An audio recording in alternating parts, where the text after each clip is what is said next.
Today, I'm going to show you how to set up your TP-Link router.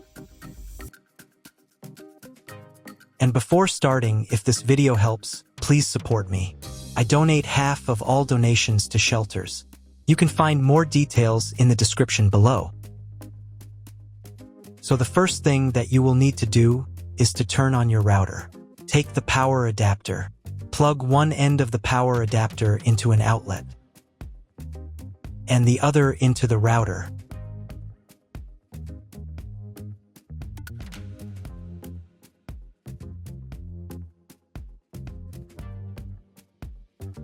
Then press the power button.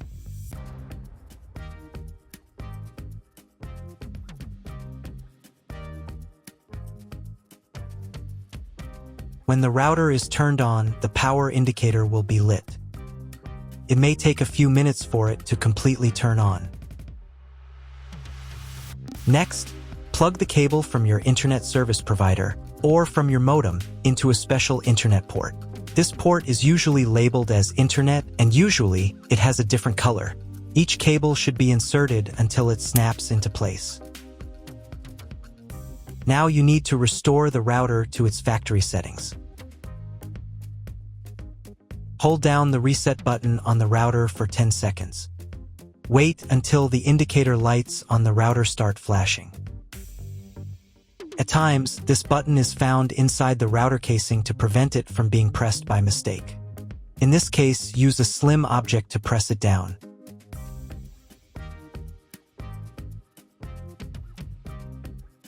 The router will restart, and the settings will go back to their original factory defaults.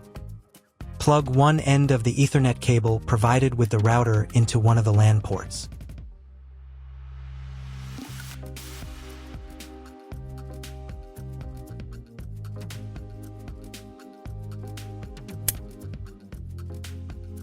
And plug the other end of the cable into your computer's Ethernet port. Wait a few minutes for connection. Great, we've connected the router to your computer. Now you will need to set it up. But first, let me show you another way to connect the router if you do not have an Ethernet cable or your computer does not have an Ethernet port. Connect the router to the power adapter and cable from your internet provider. This will enable Wi-Fi. If your router is new and hasn't been set up, your Wi-Fi network will be named after the router. Your router has a unique Wi-Fi network name and password printed on a sticker. Connect to it. Awesome, you've connected to the router. Now let's get it set up.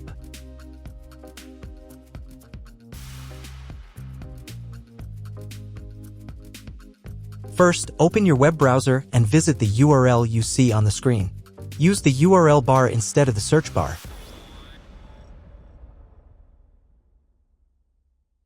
At the beginning, you will see a form with a login and password. Usually, it is admin and admin.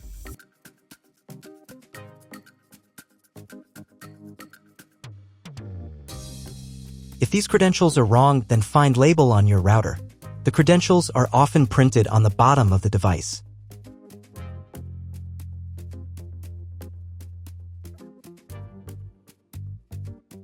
If none of this works, it means that your router has already been configured and someone has changed the login and password. If you can't find out the login credentials, just reset the router to factory settings. And then log into the router's personal cabinet using the standard credentials.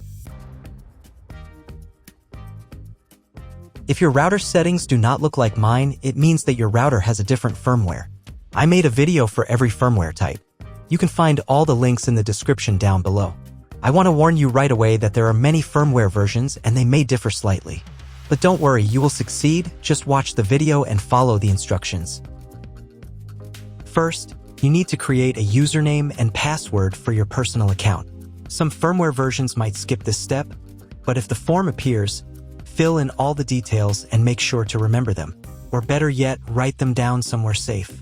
You'll need them the next time you log into your router settings. Now run the quick setup to manually configure your internet connection and Wi-Fi settings. Just a heads up, Depending on your firmware version, some steps might look different or appear in a different order. But don't worry, you've got this. Just follow along with the video.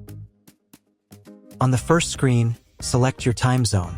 If you're not sure which one to choose, pick any option and click Next. On the next page, select your internet connection type. You can usually find this information in your contract with the internet provider. If you don't know what to select, try clicking the Auto Detect button. The router will attempt to figure out your connection type. If it doesn't work, just choose Dynamic IP. Based on the connection type you selected, the next page might look a bit different from mine. If you picked Dynamic IP, go ahead and select one of the options shown.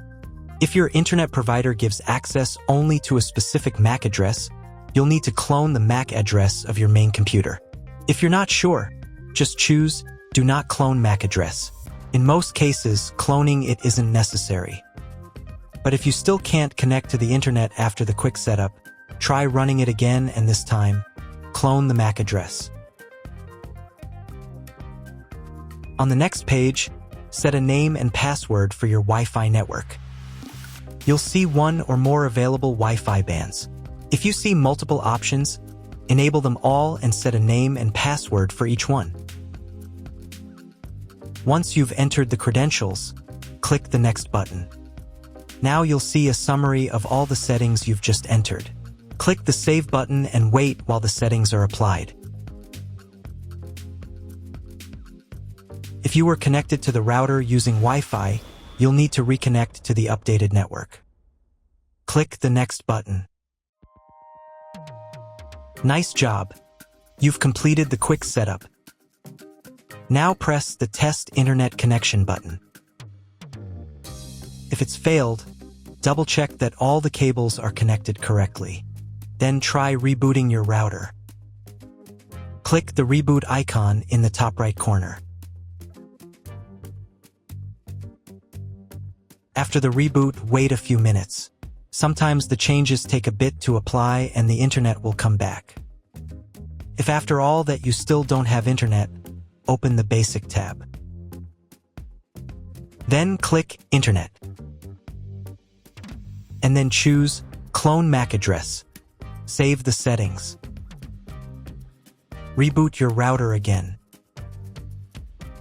After a couple of minutes, check your internet connection. If internet still doesn't appear, contact your internet service provider.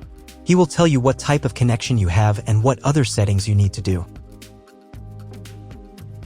That's all. If you found my video helpful, please support my work. Half of all donations I send to animal shelters. All details are in the description down below.